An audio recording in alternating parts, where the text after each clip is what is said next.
Hai Shalom Army of God, selamat Natal buat kalian semua. Aku percaya bahwa kasih sukacita Natal pasti ada di setiap hati kalian. Dan hari ini kita mau mulai ibadah nih guys. Yuk sama-sama persiapkan hati kita untuk datang ke Tuhan, karena aku percaya akan ada berkat yang luar biasa di ibadah hari ini. Oh ya, sebelumnya aku mau ucapin dulu nih welcome home buat teman-teman yang baru pertama kali join di ibadah Army of God hari ini. Kami seneng banget loh bisa ibadah bareng bersama dengan kalian. So, yuk segera gabungin diri kalian dalam komunitas kami yang super duper keren, namanya adalah Connect Group.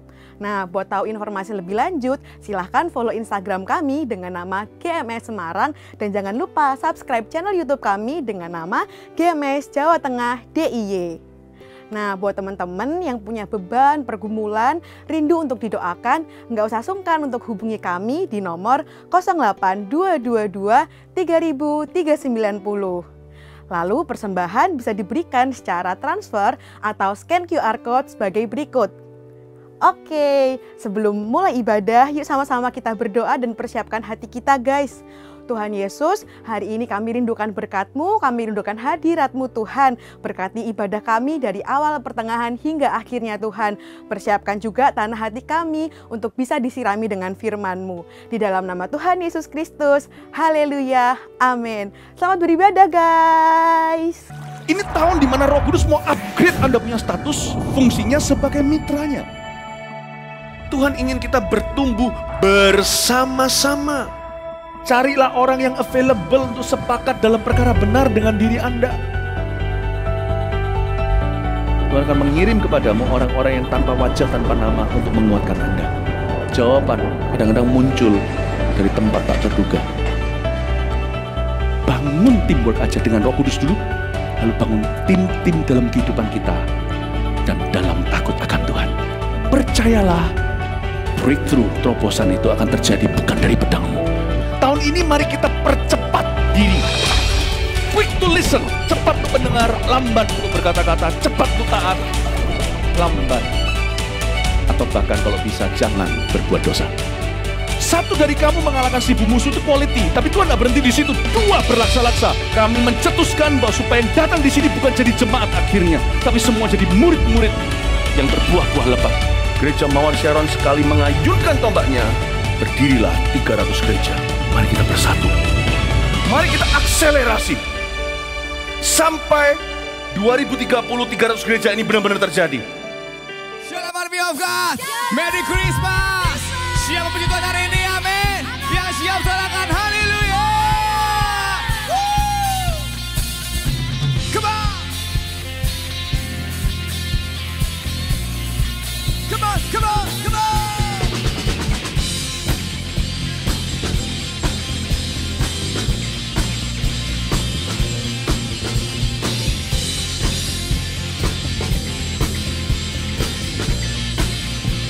Katakan bersama-sama.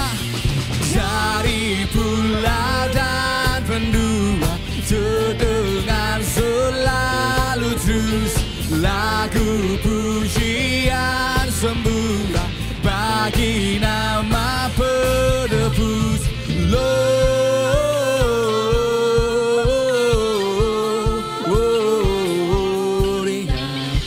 Muliakan Tuhan.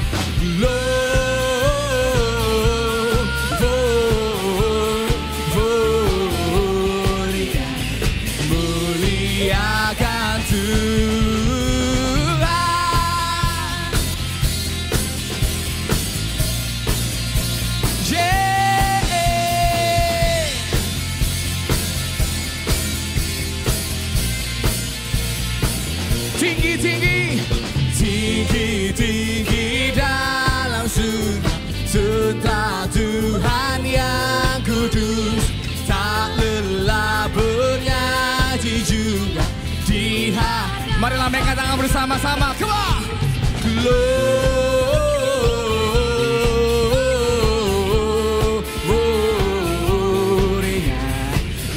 Muliakan Tuhan,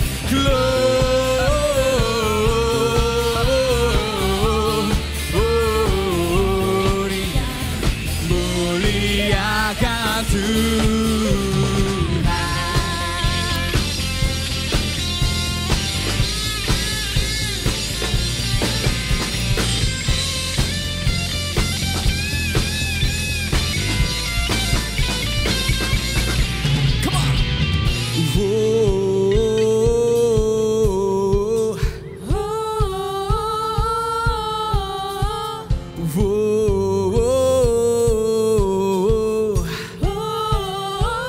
semua ikutin saya.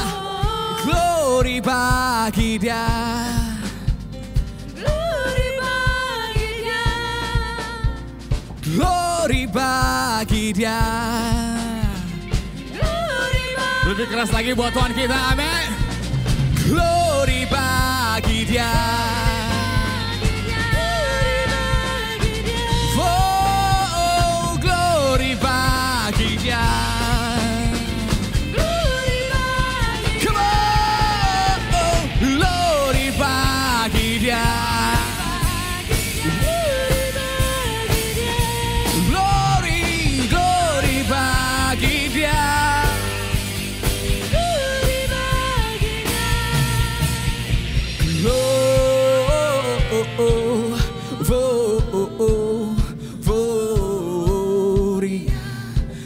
Muliakan Tuhan. Gloria,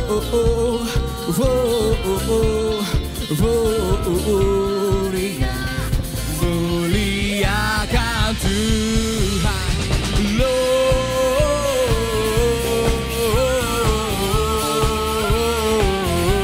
Gloria, muliakan Tuhan.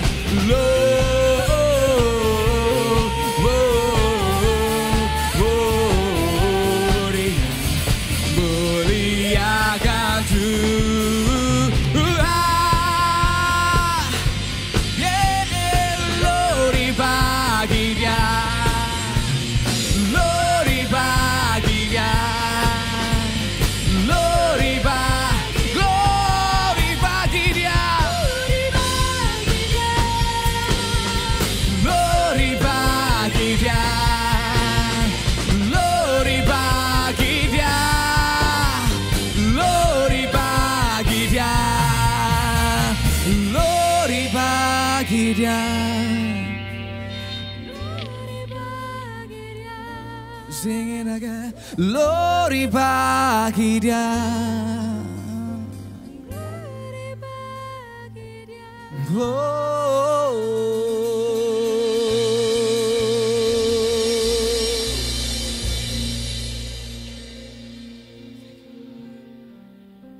Terima kasih Tuhan.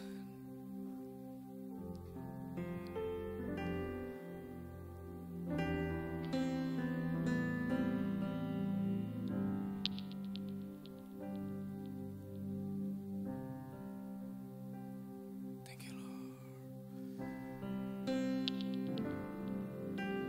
Tuhan, Kau gembala kami, tuntun kami domba-Mu.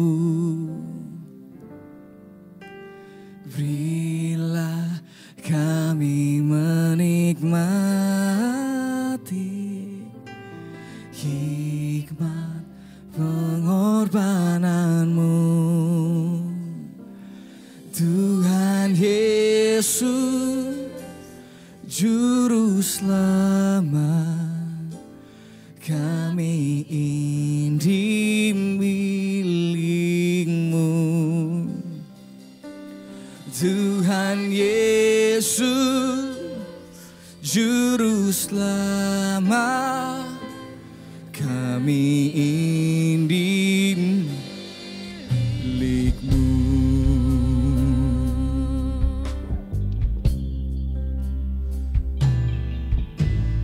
Tuhan, Kau gembala kami, tuntun kami domba-Mu. Bila kami menikmati hikmat pengorbanan-Mu. Tuhan Yesus, Tuhan Yesus, Juru Selamat, kami ini milik-Mu. Tuhan Yesus, Juru Selamat, kami ini milik-Mu.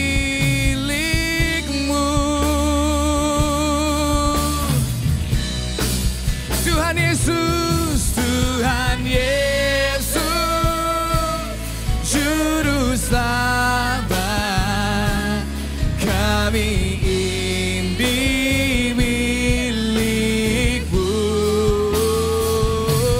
Tuhan Yesus, Juru Selamat, kami ini milik. Katakan Tuhan Yesus, Tuhan Yesus, Juru Selamat, kami ini milik-Mu. Tuhan Yesus, Juru Selamat, kami ini milik-Mu. Kami ini milik-Mu. Kami ini milik-Mu.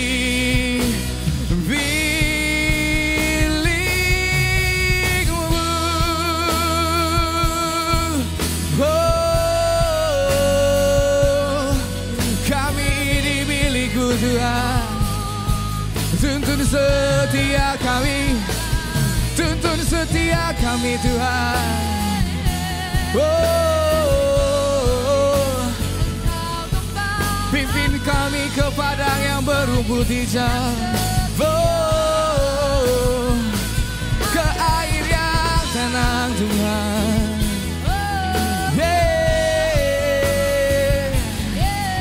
Ya la la la la la bayana namu. Shara la la la la la maya la la la la maya la la namu.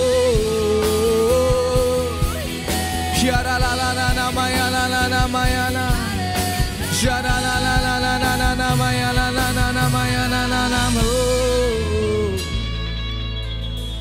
Jesus, hanya Kau yang kami sembah, hanya Kau yang kami tinggikan.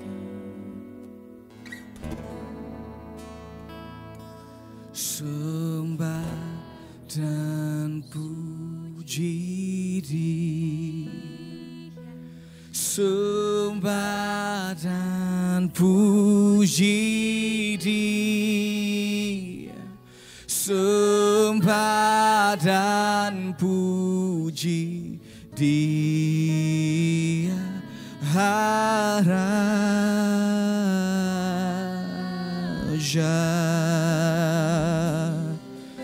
Sembah,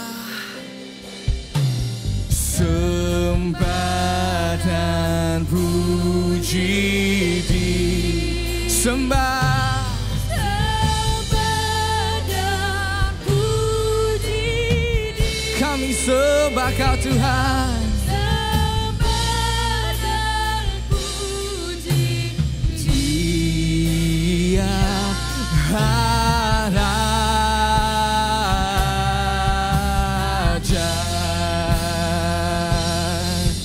Oh, sembah, sembah dan puji Dia. Kami sembah Kau Tuhan. sembah Dan puji Dia, sembah dan puji Dia, Sarah. Come on, sing one more time. Sembah. Oh, sembah dan puji Dia. Kami sembah dan puji Dia, sembah dan puji Dia,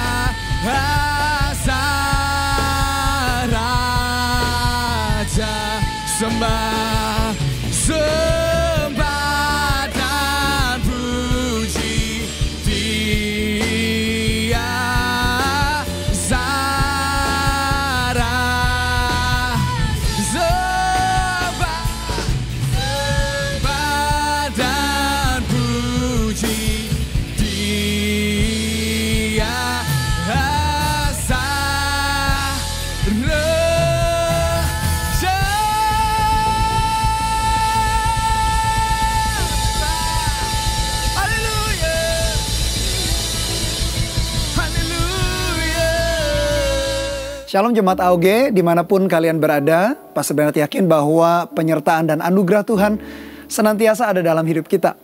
Tidak terasa ini minggu yang terakhir di bulan Desember tahun 2020, dan sedikit lagi atau sebentar lagi kita memasuki tahun yang baru, tahun 2021. Dan kita perlu mengawali tahun depan dengan benar, karena tanpa hal itu kita bisa mengalami kekalahan demi kekalahan. Pastor Bernard yakin bahwa Tuhan akan menyertai kita sebagai generasi muda, dan kita akan perhatikan anugerah Tuhan senantiasa begitu akan melimpah, dan itu yang membuat kita mampu menghadapi situasi atau kondisi apapun juga. Nah, hari ini kita akan belajar dari sebuah kisah yang seru banget di dalam Alkitab kita. Kisah seseorang yang namanya Daud ketika dia ada di Siklak. Bagaimana tantangan, himpitan, datang silih berganti dalam hidupnya, tetapi dia tidak mudah baper. Ya, oleh karena itu Pastor Bernard beri judul khotbah hari ini adalah ketika baper melanda.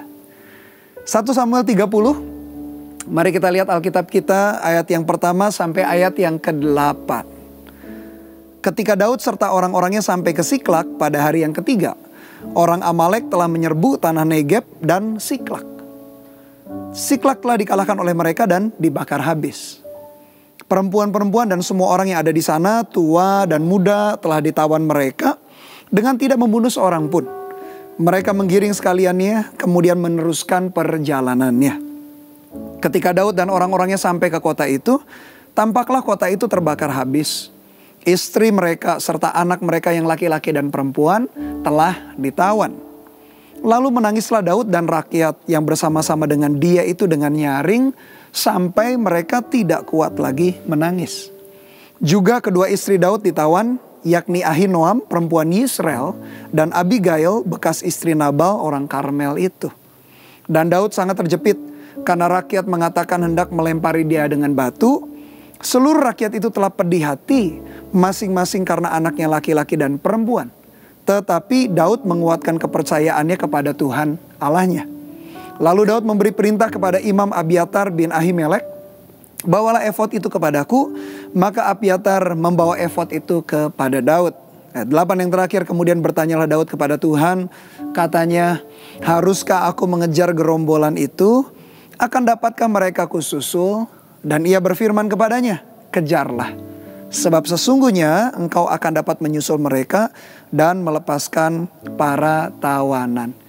Kita lihat kembali ayat yang pertama, ketika Daud serta orang-orangnya sampai ke Siklak pada hari yang ketiga. Pada hari yang ketiga, lalu sebelumnya Daud memang pergi dari mana?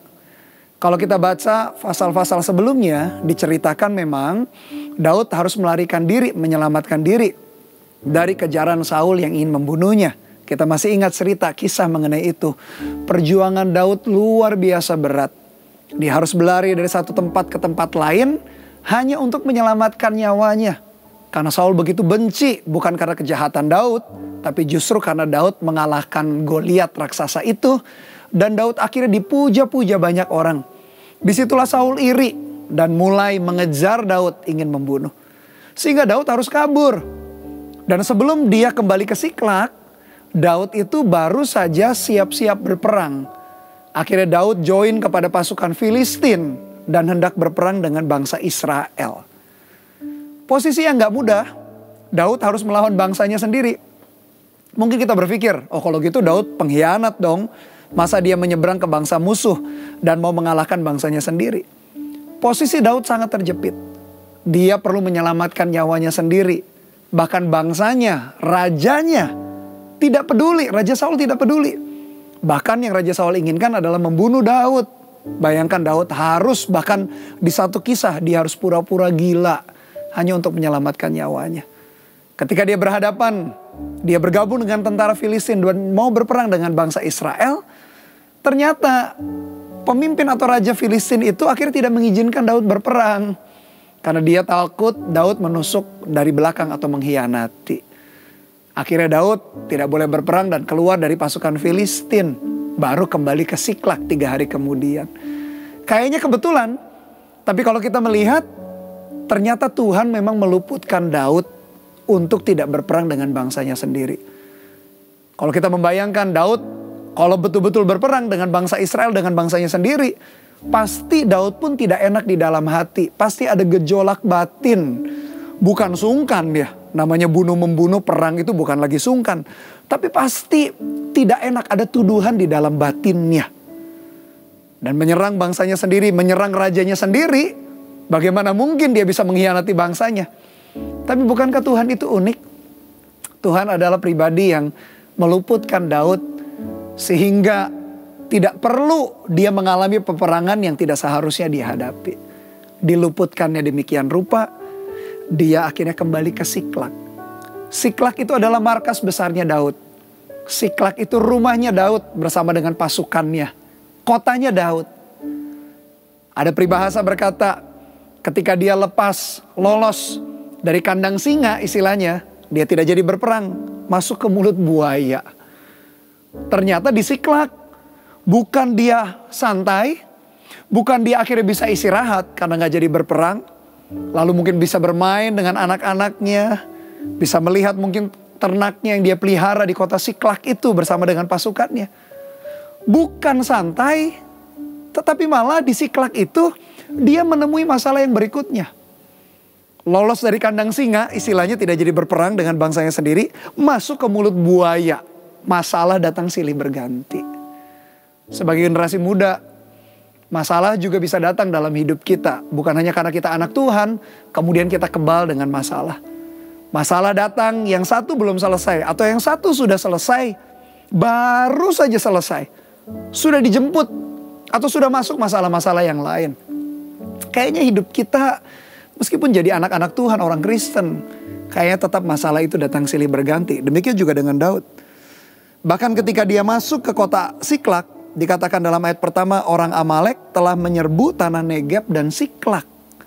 Bahkan dikatakan Siklak telah dikalahkan oleh mereka dan dibakar habis.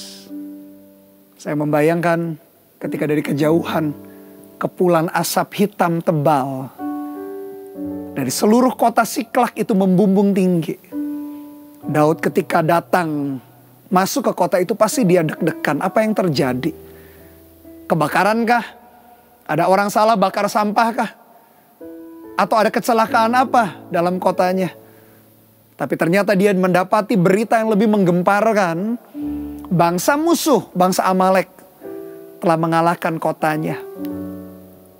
Dan dikatakan ayat 2 sampai ayat 3. Perempuan-perempuan dan semua orang yang ada di sana, tua dan muda, telah ditawan mereka. Dengan tidak membunuh seorang pun, mereka menggiring sekaliannya, kemudian meneruskan perjalanannya. Ditawan artinya kan diculik, diambil dengan paksa. Ditawan artinya Daud tidak bisa lagi ketemu dengan istri, dengan anak-anaknya. Jangankan perpisahan yang begitu menyedihkan karena ditawan atau diculik.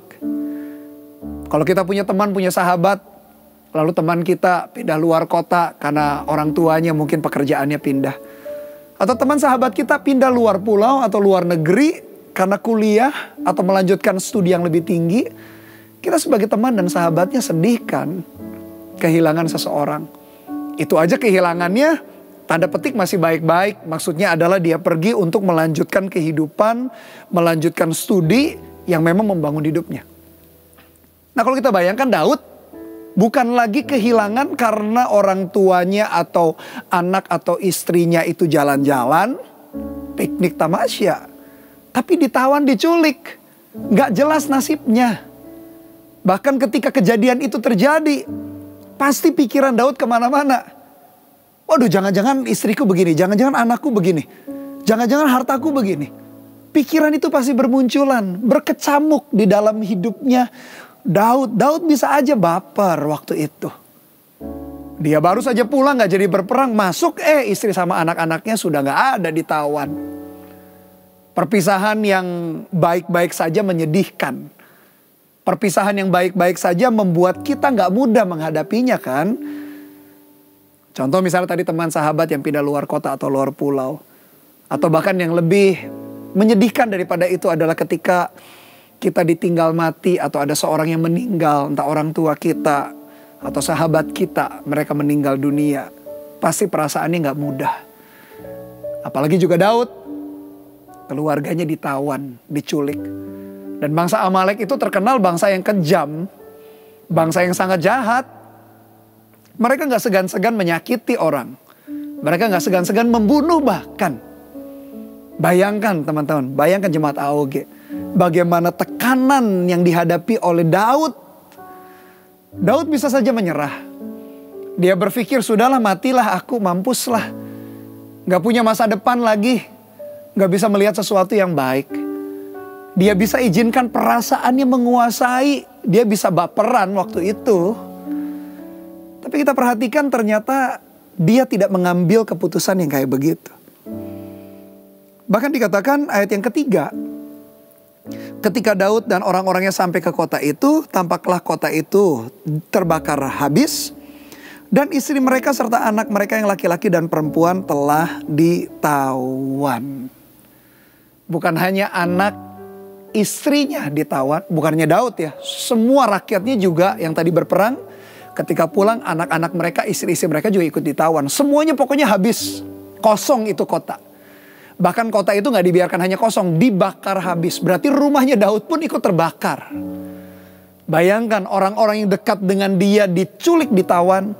Harta bendanya juga habis. Tekanan bertubi-tubi menimpa. Kalau kita ngomong-ngomong soal orang-orang di sekeliling kita, dari peristiwa atau cerita Daud ini kita bisa belajar. Hal yang pertama, hargai keberadaan orang-orang di sekeliling kita.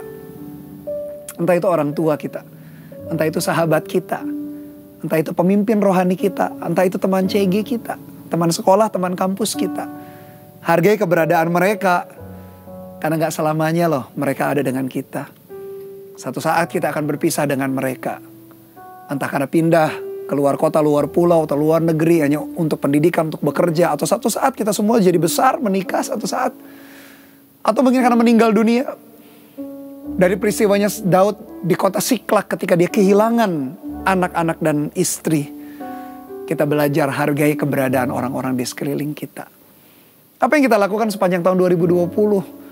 Apakah isinya kita bertengkar, curiga, marah, merusak hubungan dengan orang-orang yang ada di sekitar kita? Kalau itu sudah terjadi, toh kan kita gak bisa ngubah masa lalu. Selesaikan kalau ada hubungan yang masih retak. Minta maaf, rendah hatilah. Lalu milikilah komitmen ini. Mulai hari ini dan tahun depan, apalagi tahun 2021 yang sebentar lagi kita akan masuk. Milikilah komitmen, aku mau menghargai keberadaan orang-orang yang ada di sekitarku. Karena orang-orang itu ditempatkan Tuhan bukan kebetulan. Pasti ada fungsinya.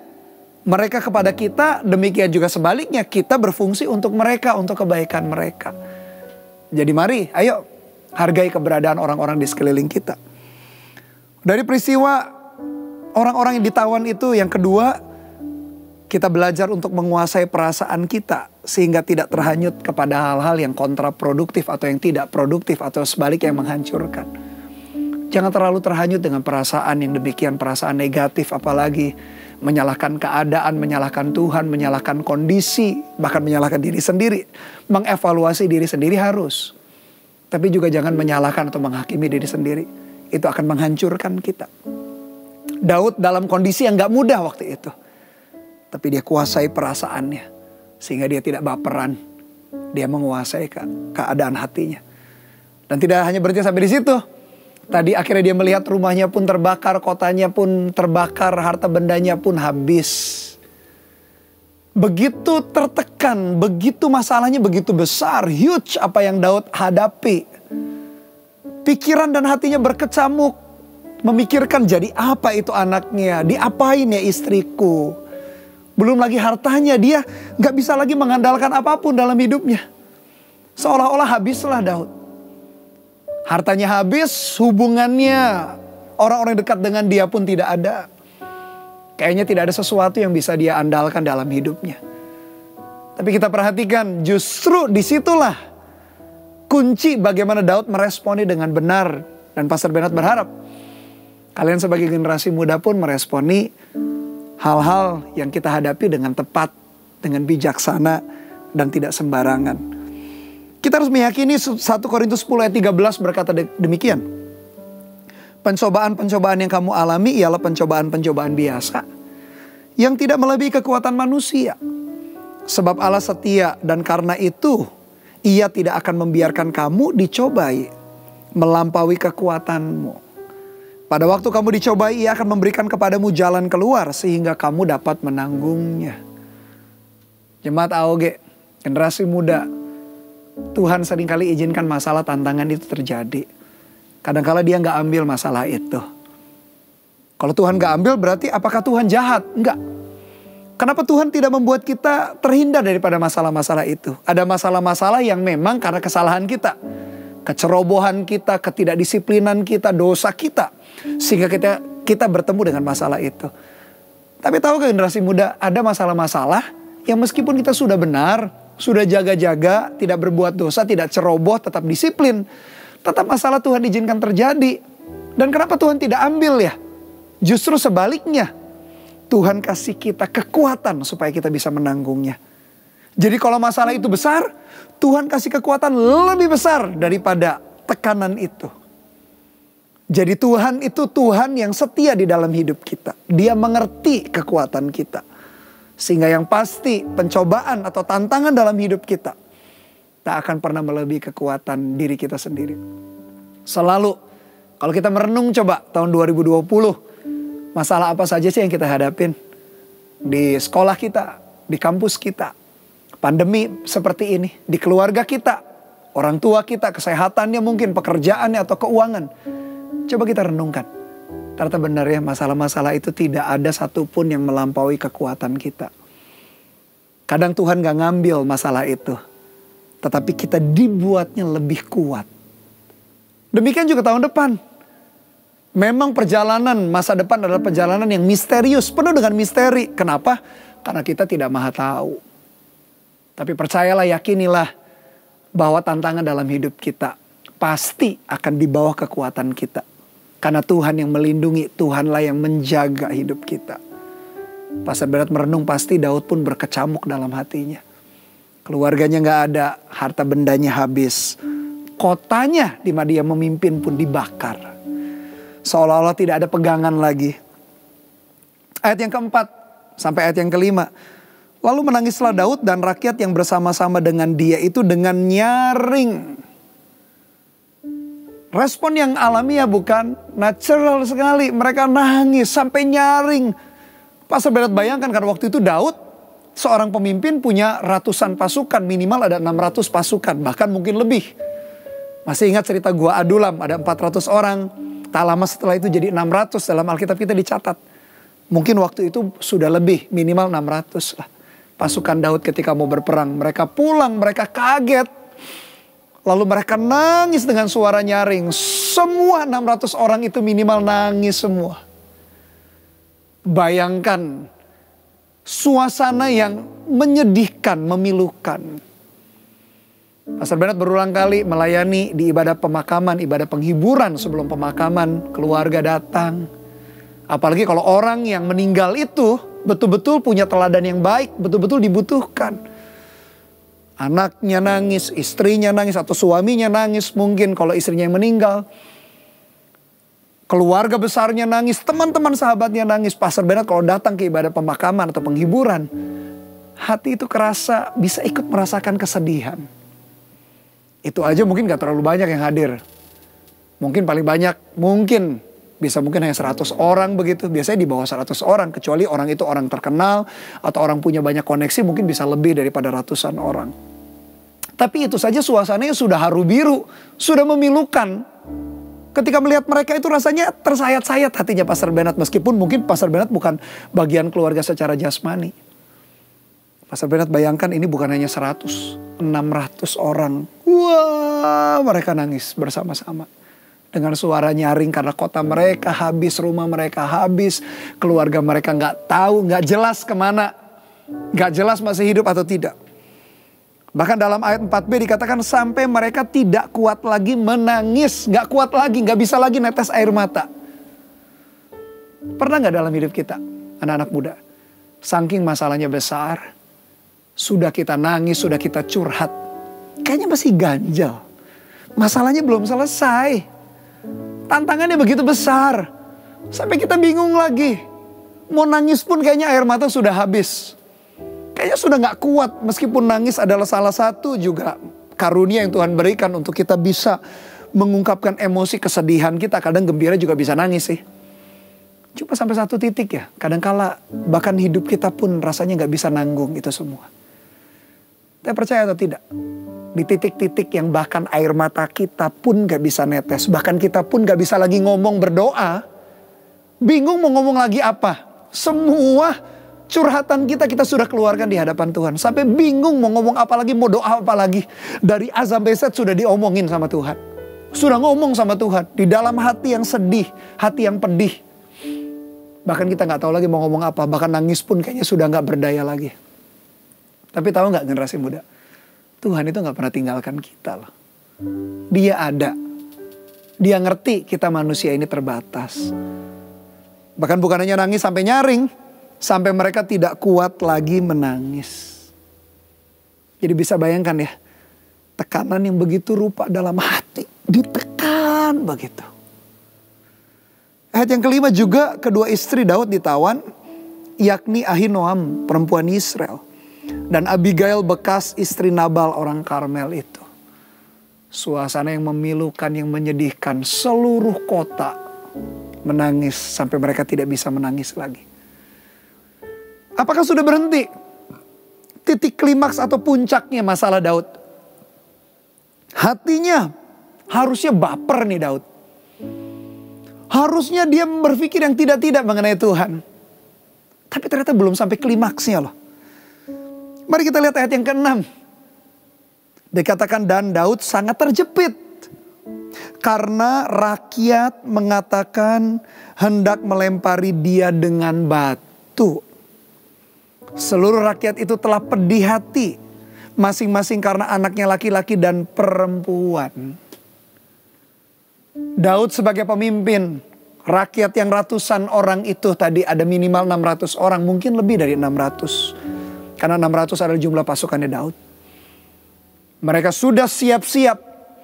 Mereka sudah buat janjian sama temennya. Karena saking pedih hatinya.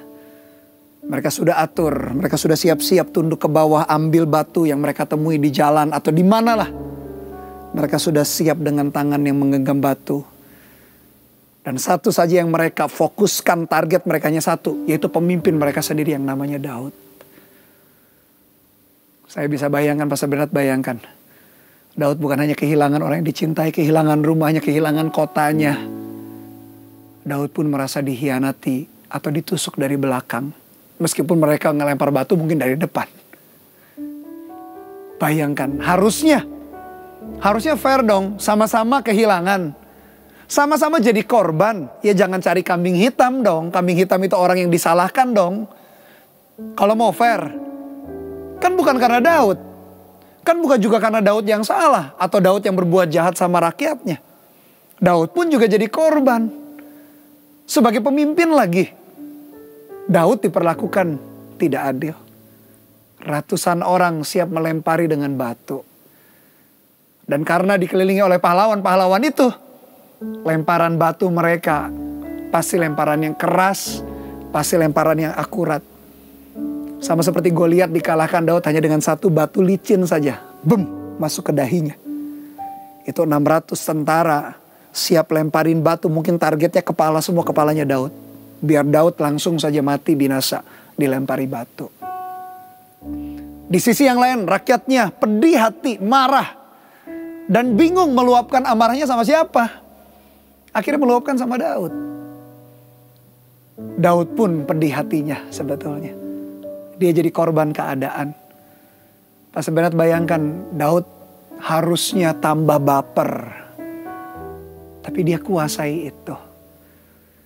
Generasi muda, apakah kita juga menjumpai masalah bertubi-tubi dalam hidup kita? Kita sebagai anak, orang tua kita mungkin kita pikir gak paham.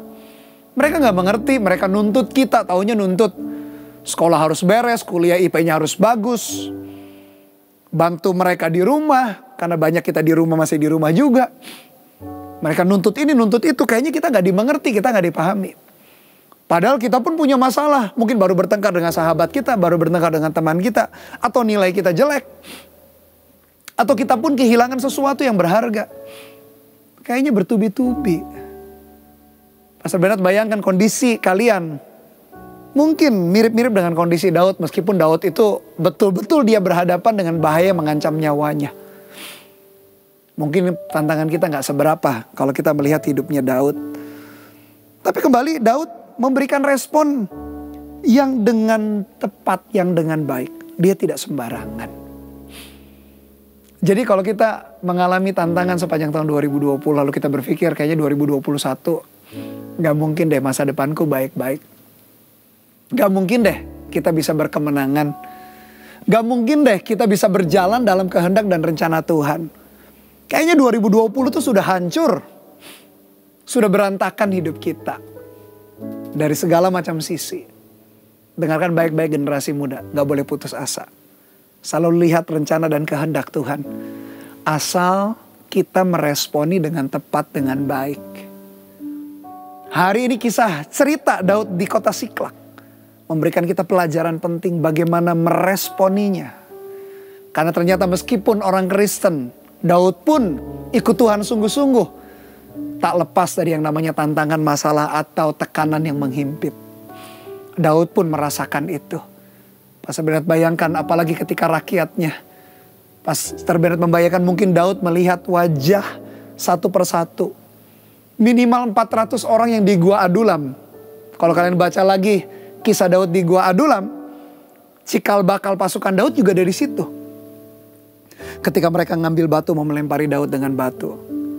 Mungkin Daud menatap wajah mereka satu persatu dengan tertunduk juga. Karena Daud pun juga merasa pedih. Daud mungkin ingat wajah satu-satu dari mereka. Kan ada 3 jenis kan di Gua Adulam itu. Dalam masa kesukaran, sakit hati, dan dikejar-kejar tukang piutang. Daud mungkin ingat kisah mereka satu-satu. Yang ini dikejar-kejar penagih hutang. Yang itu sakit hati. Yang situ pemberontak. Yang situ masa kesukaran. Daud tiba-tiba flashback ingat. Kisah bagaimana satu persatu mereka dirangkul Daud. Dikuatkan Daud. Mereka yang mau menyerah, Daud merangkul kembali mereka. Satu persatu loh di Gua Adulam 400 orang itu. Di-handle, di-take care oleh Daud. Dengan sangat luar biasa. Daud ingat perjalanan mereka satu-satu. Mereka dulu pecundang, mereka dulu loser. Di tangannya Daud mereka jadi pahlawan-pahlawan yang hebat. Di tangannya Daud mereka menemukan arti hidup kembali. Di tangannya Daud mereka mengasah kemampuan mereka jadi pahlawan yang bisa berperang. Di tangannya Daud mereka gak jadi meninggal. Gak jadi mati sia-sia. Tapi apa yang Daud dapatkan waktu itu? Wajah-wajah itu, 400 orang itu bahkan jadi 600 bahkan lebih. Kembali berbalik kepada dia. Seolah-olah mereka melupakan jasa-jasa yang Daud lakukan. Seolah-olah mereka gak peduli. Daud yang sudah begitu berjasa dalam hidup mereka. Yang mereka ingat waktu itu adalah Daud adalah orang yang membuat mereka menderita. Keluarga mereka hilang, kota mereka dibakar habis, harta juga dijarah. Kadang-kala ya, teman-teman, ketika kita sudah berbuat baik juga sama orang lain, kadang-kala orang tetap aja salah mengerti. Tetap orang bisa benci sama kita. Padahal kita sudah baik loh, sudah memberi, sudah bantu mereka, sudah mendoakan, dengerin curhat mereka ketika mereka putus asa. Ketika teman kita nilainya jelek, kita ajari bahkan sampai lembur-lembur. Bukan kasih contekan, tapi ngajari sebelum ujian itu.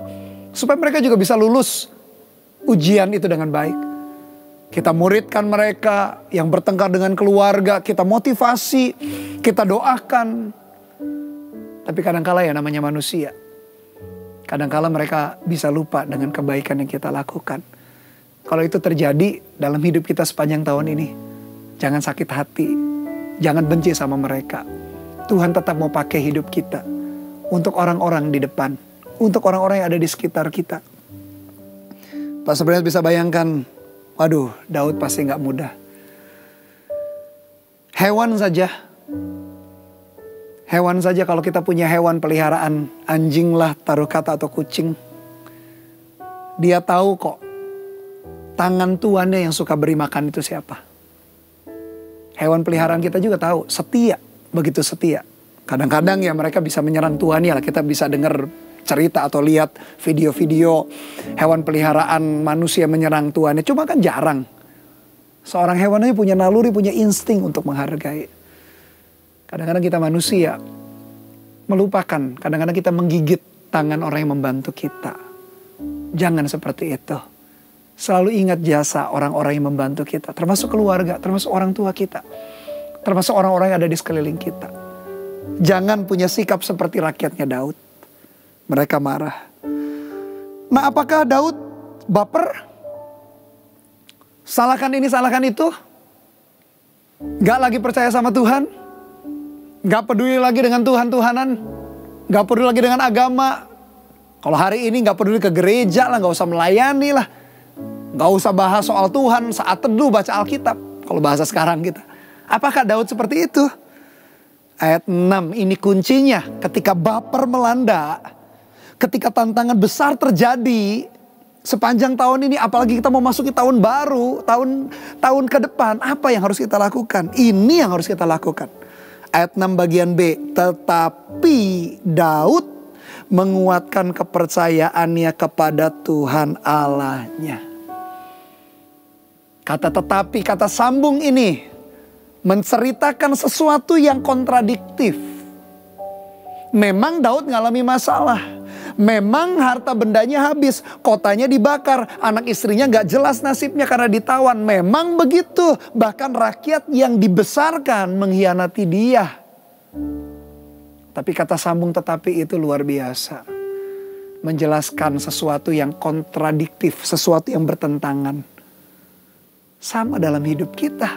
Generasi muda. Memang generasi muda gak lepas dari tantangan. Memang Pastor Bernard tahu banyak dari kita pun mengalami masalah tantangan di pandemi begini. Keluarga kita, orang tua kita, studi kita. Memang kita menghadapi masalah A, B, C, D sampai Z kita bisa ceritakan. Tapi biarkan kata tetapi itu juga ada dalam hati kita. Tetapi jemaat AOG, tetapi generasi muda. Harus kata tetapi itu, kata sambung itu ada dalam hidup kita.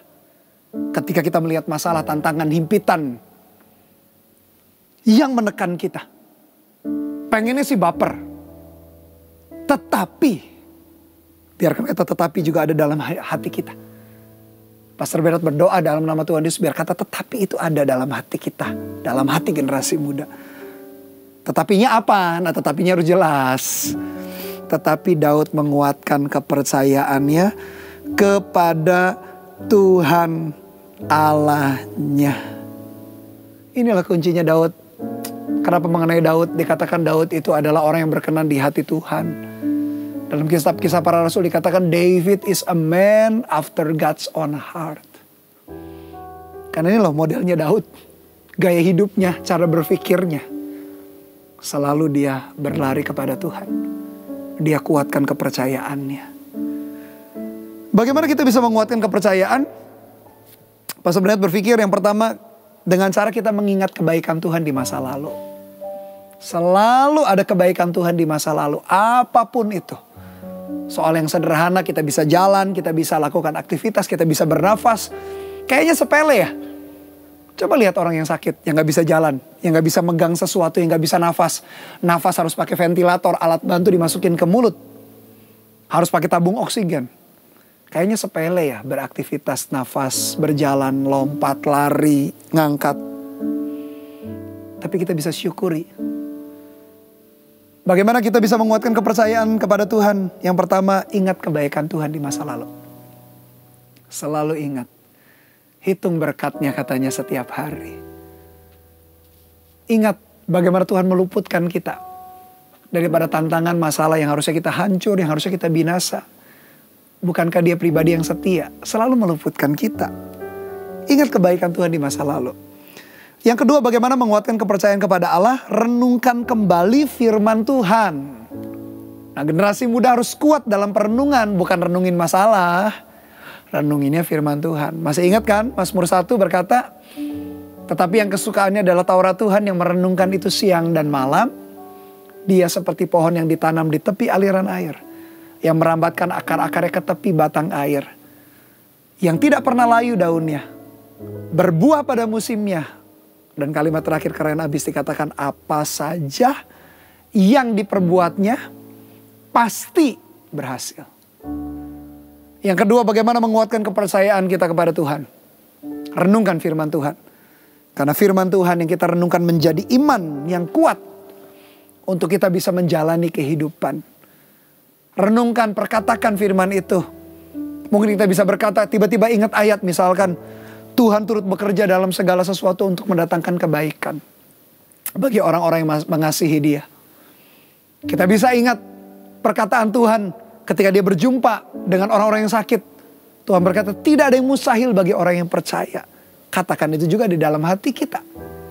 Atau Allahku akan memenuhi segala keperluanku menurut kekayaan dan kemurahannya. Kalau kita rajin merenungkan, maka kita pun dengan mahir berkata-kata firman Tuhan itu dengan tajam. Dan firman itu bertumbuh di dalam hati dan hidup kita. Jadi yang kita renungkan bukan masalah. Yang kita pikirkan, jangan hanya kita sibuk mendengar berita atau video yang lagi viral di media sosial atau konten-konten yang lagi viral. Nggak heran ketika kita bertemu dengan masalah, konten itu yang muncul. Tapi kalau kita merenung firman, maka konten-konten firman Tuhan itu yang muncul. Dan firman Tuhan itu yang sanggup mengubahkan hidup kita. Sesuatu yang viral di media sosial, buat heboh iya, mengubahkan belum tentu. Memberi kekuatan belum tentu, bahkan gak bisa kasih kekuatan.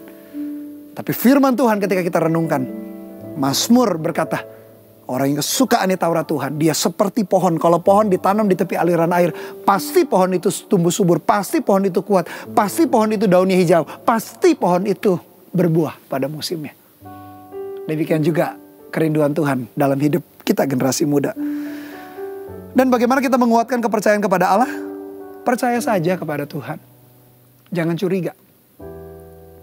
Jangan berpikir, Tuhan ini jahat. Penulis Yakobus berkata, tidak ada pertukaran bayangan. Maksudnya pertukaran bayang itu apa sih? Tuhan itu gak kadang-kadang baik, gak kadang-kadang jahat. Enggak. Tuhan itu sampai selama-lamanya baik. Bahkan Dia maha baik. Pertukaran bayangan itu maksudnya bukan Tuhan kadang-kadang berubah, enggak. Tuhan tetap sama dulu, sekarang, dan selamanya. Dulu Dia mengasihi, sekarang Dia mengasihi, sampai selamanya Dia mengasihi. Bahkan kasihnya dibuktikannya.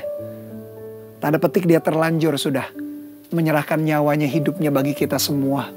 Bahkan jauh sebelum kita mengenal Tuhan. Jadi 3 cara itu, ingat kebaikan Tuhan di masa lalu, renungkan firman Tuhan, percaya saja kepada Tuhan, jangan curiga, jangan bersungut-sungut. Itu cara-cara untuk kita menguatkan kepercayaan kepada Tuhan. Sehingga hati dan iman kita tidak goyah. Ayat 7, lalu Daud memberi perintah kepada Imam Abiatar bin Ahimelek. Bawalah efod itu kepadaku. Maka Abiatar membawa efod itu kepada Daud. Sedikit cerita, Imam Abiatar itu beberapa waktu sebelumnya adalah orang yang sama yang melindungi Daud. Ketika Daud melarikan diri, dikasih roti, dikasih pedang. Kemudian akhirnya di kota namanya kota Nob, kota para imam. Akhirnya ketahuan Daud bersembunyi di situ. Dan bagaimana nasib imam-imam di kota Nob? Semua dibunuh oleh Saul. Sehingga Daud harus melarikan diri. Jadi Imam Abiatar waktu itu ngerti perjalanan Daud. Bahkan Imam Abiatar pun bisa sebetulnya menyalahkan Daud juga loh. Karena gara-gara Daud, keluarga besarnya ada 70 atau 80 imam dibunuh oleh Saul di kota Nob. Kalian bisa baca di dalam Alkitab. Tapi imam yang sama, Imam Abiatar, dia tetap take care Daud. Karena dulu pekerjaan imam yang berurusan dengan hal-hal rohani dan pekerjaan raja yang berurusan dengan memimpin rakyat dipisahkan sama Tuhan. Meskipun dalam perjanjian baru dikatakan kitalah imamat yang rajani. Maksudnya adalah setiap anak-anak Tuhan, anak-anak AOG, jemaat anak-anak muda adalah orang-orang yang harus membangun hubungan rohani yang baik. Tetapi kita juga Tuhan beri kemampuan untuk bisa menghandle, take care hal-hal yang sehari-hari. Tapi waktu itu dipisahkan. Dan Imam Abiatar adalah seorang yang setia. Lalu dia bawa baju efod. Baju efod itu baju imam. Ada 12 batu di dadanya efod itu di bagian depan.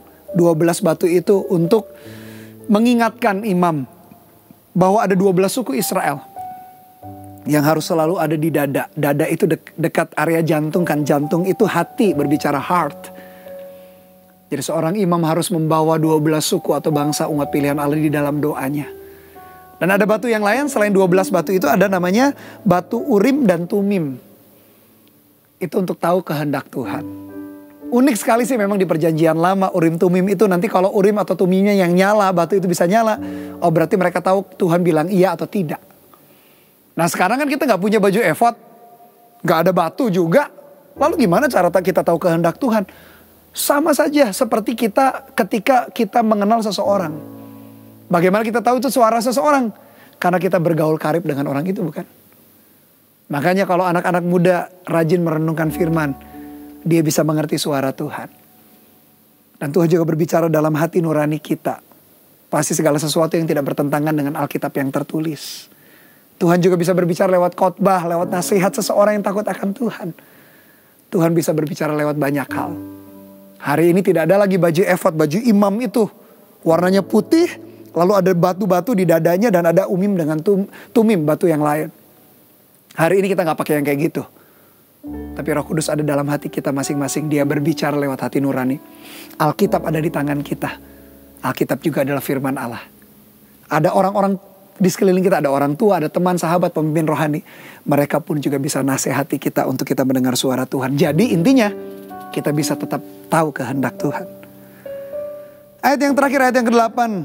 Nah ini penting, ini gaya hidup Daud. Kemudian bertanyalah Daud kepada Tuhan. Katanya, haruskah aku mengejar gerombolan itu? Akan dapatkah mereka kususul? Dan ia berfirman kepadanya, kejarlah, sebab sesungguhnya engkau akan dapat menyusul mereka dan melepaskan para tawanan. Ayat 8 bagian yang pertama dikatakan, kemudian bertanyalah Daud kepada Tuhan. Ini gaya hidup Daud. Kalian bisa baca kisah-kisah sebelumnya. Selalu Daud itu apa-apa tanya sama Tuhan. Apa-apa tanya sama Tuhan. Apalagi keputusan-keputusan besar. Demikian seharusnya kita sebagai anak-anak Tuhan. Demikian kita seharusnya sebagai generasi muda. Harus rajin tanya Tuhan. Bukan karena kita gak yakin dengan diri kita sendiri. Atau kita bingungan atau pelin-pelan. Tapi karena kita tahu bahwa Tuhanlah yang pegang hidup kita. Tuhanlah yang mengerti masa depan kita. Dia yang awal, alfa, dia yang akhir, omega. Sehingga kita perlu bertanya kepada Tuhan. Itulah yang membuat kita bisa menang tahun 2021. Gak mudah loh tahun depan. Siapa bilang masalah tantangannya makin kecil. Bisa jadi tantangannya makin besar 2021. Tapi jangan baperan. Justru kuatkan kepercayaan dan bertanya kepada Tuhan. Ini gaya hidup Daud. Gaya hidup yang sangat baik. Tiru ini ya generasi muda. Bertanya kepada Tuhan dalam doa kita lewat saat teduh. Tanya nasihat kepada pemimpin rohani atau orang tua kita. Sehingga kita berjalan dengan tepat. Kalau kita menyimpang ke kanan ke kiri, kita kembali lagi dalam jalan-jalan Tuhan. Itu yang perlu kita lakukan. Dari kisah atau cerita Daud di Siklak. Kalau kita baca ayat berikutnya, akhirnya memang Daud menang. Kalian bisa baca deh. Tetapi dari kejadian ini, peristiwa ini dari ayat 1 sampai 8 kita bisa belajar ada 3 penerapan yang sederhana. Yang pertama, jangan kalah dengan masalah. Jangan baper ya, ketika baper melanda. Apa yang perlu dihadapi, apa yang perlu kita lakukan. Jangan kalah dengan masalah. Ingat, pencobaan yang kita alami tak akan pernah melebihi kekuatan kita. Selalu masalah itu tekanannya lebih kecil daripada kekuatan kita. Seperti seorang yang mengangkat beban ketika berolahraga fitness atau gym itu. Dia akan mengangkat beban. Pasti kekuatannya lebih besar. Sama juga Tuhan kalau izinkan masalah. Yang kedua, jangan lari kepada hal yang salah. Lalu kita melakukan hal-hal yang buruk. Jangan lari kepada hal yang salah. Justru larilah kepada hal yang benar. Lari mendekat kepada Tuhan. Lari mendekat dalam komunitas. Justru waktu-waktu yang krisis, waktu-waktu yang sukar, jangan tinggalkan komunitas. Justru kita harus ditemani atau harus berada di kerumunan orang-orang yang takut akan Tuhan. Supaya kekuatan atau semangat mereka juga transfer ke kita. Karena dengan siapa kita bergaul akan saling mempengaruhi.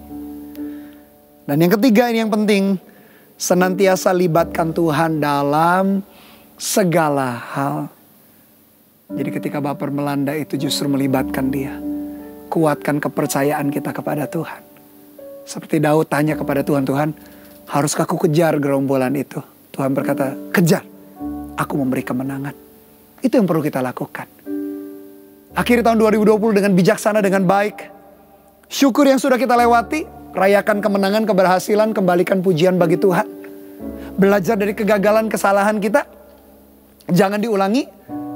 Dan kemudian kuatkan kepercayaan kita kepada Tuhan. Masuk dalam tahun yang baru dengan sebuah ekspektasi, dengan sebuah keyakinan bahwa Tuhan gak pernah meninggalkan kita. Haleluya, amin. Mari pejamkan mata kita sejenak. Arahkan hati kita kepada Tuhan. Tuhan, meteraikan firman-Mu dalam hati kami, umat-Mu. Kami tahu Engkau gak pernah meninggalkan. Meskipun kami dihimpit masalah kiri, kanan, depan, belakang, bahkan atas dan bawah menghimpit kami. Kami gak mau baperan lalu melakukan tindakan-tindakan aneh yang salah membuat kami jauh dari Tuhan. Kami terus mau datang mendekat kepada Tuhan. Terima kasih ya Tuhan, meteraikan firman-Mu. Bukan dengan kekuatanku ku dapat jalani hidupku, tanpa Tuhan yang di sampingku. Ku tak mampu sendiri. Engkaulah kuatku yang menopangku. Ku pandang wajah-Mu dan berseru, pertolonganku datang dari-Mu. Peganglah tanganku, jangan lepaskan. Kaulah harapan dalam hidupku. Mari ulangi lagu ini dari awal. Nyanyikan bersama-sama dengan iman kita. Katakan haleluya. Bukan dengan kekuatanku ku dapat jalani hidupku, tanpa Tuhan yang di sampingku. Ku tak mampu sendiri. Engkaulah kuatku. Katakan yang menopangku, yang menopangku. Ku pandang wajah-Mu dan berseru, pertolonganku datang dari-Mu. Peganglah tanganku, jangan lepaskan.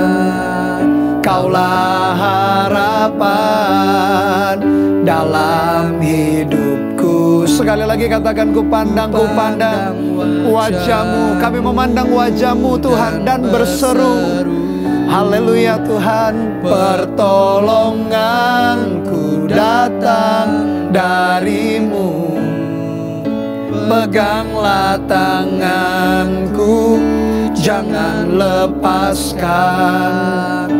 Kaulah harapan dalam hidupku. Kita sembah Dia. Hurina mata karalada basyukuri rada bata karana mata karalama.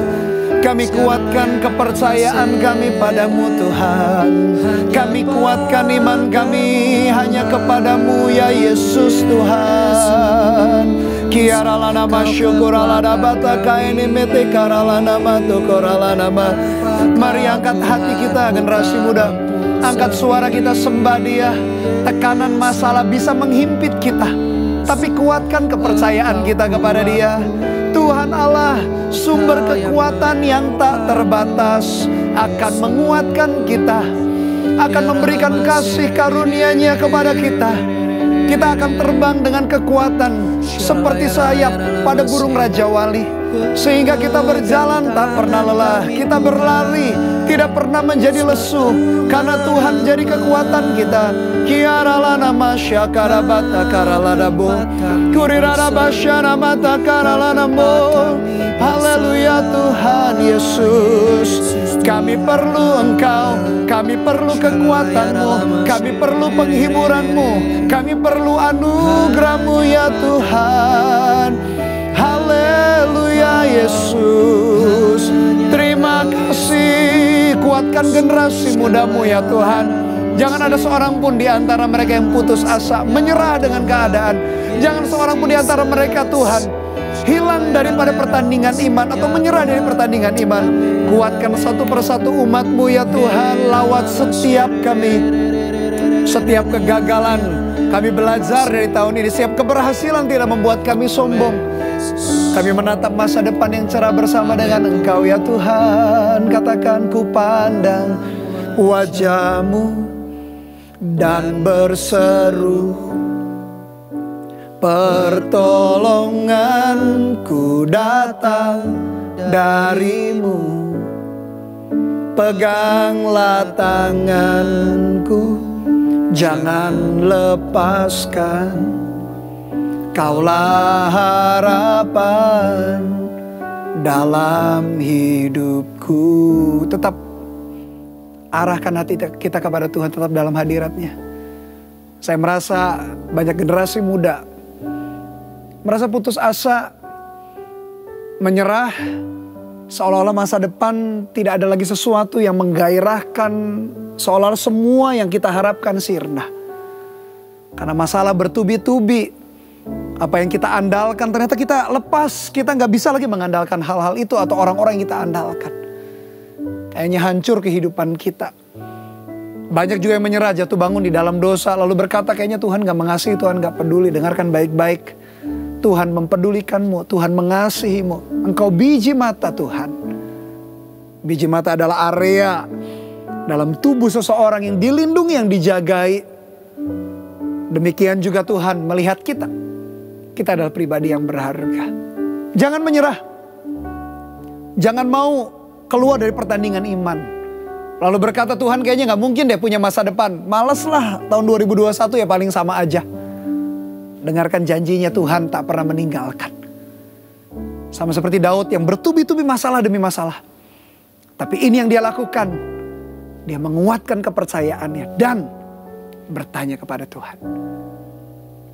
Berapa banyak generasi muda yang merasa kekuatannya sudah habis. Memang kekuatan kita terbatas. Kekuatan manusia terbatas. Tapi biarkan kekuatan Tuhan yang tak terbatas itu ada dalam hidupmu. Kalau kamu menyerah, tidak tahu lagi harus berbuat apa-apa, dan seperti kekuatan sudah tidak ada lagi, taruh kedua tanganmu di dadamu, izinkan Pastor Bernard berdoa.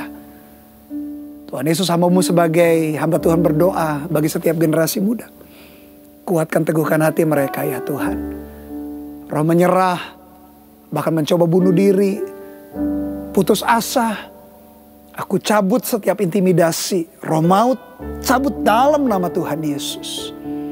Kamu melepaskan kekuatan, anugerah, penghiburan, pengharapan, mimpi yang baru yang berasal dari Tuhan. Kasih karunia demi kasih karunia menuntun generasi muda sehingga mereka gak menyerah. Ya memang kita harus belajar dari kegagalan masa lalu. Ya memang dari keberhasilannya pun kita belajar untuk terus memperbaiki, bertambah baik. Tapi di atas semua kegagalan keberhasilan hidup kami, di atas semuanya itu, kami taruh iman, kami percaya kami kepada Tuhan. Demikian juga generasi muda. Angkat iman mereka yang hancur, angkat iman mereka Tuhan yang sudah gak ada lagi, bahkan ya Tuhan, angkat Tuhan, melihat masa depan, mimpi harapan, visi dan rencana Tuhan yang begitu besar. Munculkan kembali mimpi itu Tuhan dalam hati setiap umat pun dalam nama Tuhan Yesus. Yang kehilangan mimpi, kehilangan cita-cita, pengen melanjutkan sekolah yang lebih tinggi, atau pendidikan yang lebih tinggi, beasiswa, atau pekerjaan, dan lain sebagainya, yang mulai dilepas karena rasanya mustahil, Tuhan berikan kembali dalam nama Tuhan Yesus. Satu persatu generasi muda ini menguatkan kepercayaannya. Dan Tuhan berbicara ya Tuhan dalam hati setiap kami. Lewat firman, lewat Alkitab yang kami baca. Lewat hati nurani kami Engkau berbicara juga. Bahkan lewat orang-orang di sekeliling kami, entah orang tua, entah keluarga, entah sahabat rohani, entah pemimpin rohani, entah lewat khotbah di ibadah, atau lewat connect group, sharing-sharing firman. Berbicara ya Tuhan kepada generasi muda. Tak seorang pun dari mereka yang gugur, tapi mereka semua dikuatkan. Meteraikan firman Tuhan juga dalam hati kami semua, dan kami siap melakukannya. Di dalam nama Tuhan Yesus, yang siap mengakhiri tahun ini dan mengawali tahun yang baru bersama dengan Tuhan. Katakan sama-sama haleluya. Amin. Pas Bernard berdoa, setiap jemaat AOG tetap antusias, punya pengharapan yang tinggi. Masuki tahun yang baru, berjalan bersama dengan Tuhan. Karena Dia tak akan pernah meninggalkan kalian semua. Tuhan Yesus memberkati. Wah, yang diberkati Tuhan hari ini dengan firman yang ada, bisa sama-sama katakan haleluya. Dan Merry Christmas buat teman-teman semuanya, selamat Natal. Dan sebagai kado yang paling indah dari sebuah Natal adalah setiap teman-teman yang belum pernah menerima Tuhan Yesus sebagai Juru Selamat. Hari ini mari yuk bersama-sama doa untuk menerima keselamatan itu. Bisa taruh tangan kalian di dada. Karena saya percaya kalau Tuhan Yesus lahir, artinya Dia datang untuk menebus dosa kita. Mari taruh tanganmu di dada dan ikuti doa saya ya. Bapa yang baik, terima kasih Engkau telah hadir dalam hidup kami. Dan Engkau datang dengan tujuan yang begitu besar, yaitu menebus setiap dosa-dosa kami. Kami orang-orang yang gak layak Tuhan. Tapi hari ini kami dengar tentang kasih-Mu, tentang kebaikan-Mu, tentang pengorbanan-Mu di atas kayu salib. Dan hari ini kami mau dedikasikan hidup kami sepenuhnya untuk Engkau. Kami mau percaya dengan mulut kami dan dengan sepenuh hati kami bahwa Engkau adalah satu-satunya Yesus Juru Selamat dalam hidup kami. Bertatalah ya Tuhan, mulai hari ini pimpin hidup kami. Di dalam nama Tuhan Yesus, haleluya, amin. Congratulations buat kalian semuanya. Dan jangan lupa buat teman-teman yang baru selesai didoakan bisa klik link di atas. Kami pengen mengenal kalian lebih lagi dan mari bersama-sama bertumbuh di dalam Tuhan. Engkau gak sendirian, kita berlari bersama-sama, bergandengan tangan bersama-sama untuk menyelesaikan kehendak Tuhan. Amin. Dan buat setiap engkau para army of God dimanapun engkau berada, mari angkat kedua tanganmu, arahkan tanganmu ke layar, angkat tinggi. Dan mari hari ini lihat pekerjaannya yang begitu luar biasa. Dia Allah yang lahir, rela menjadi manusia dan datang untuk menebus dan menyelamatkan setiap kami. Biar hari ini kasih yang tidak terbatas itu menyertai kehidupan setiap jemaat AOG dimanapun engkau berada. Dengan kedua tanganmu yang terangkat hari ini Dia akan menyertaimu dan tidak pernah meninggalkanmu. Biar kasih anugerah dari Allah Bapa, Allah Putra, Allah Roh Kudus menghujani, dilimpahi dalam hidupmu. Mulai dari hari ini sampai selama-lamanya dalam nama Yesus. Haleluya. Amin. Selamat Natal. Merry Christmas everyone.